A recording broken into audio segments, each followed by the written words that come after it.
иброҳим раисӣ раис ҷумҳури эрон дар доираи сафари расмиаш ба тоҷикистон 18 сентябр ба шаҳри Кӯлоб омада мазори Мир Саид Алӣ Ҳамадониро зиёрат кард.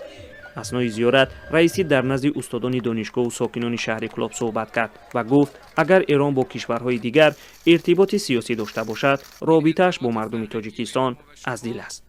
به عنوان جمهوری اسلامی ایران نسبت به مردم تاجیکستان و در جای جای این مرز و بوم شهر و روستا مردم مسلمان و مردم دلداده به خدا عشق می‌ورزیم. ارتباط ما بسیار ارتباط نزدیکی است.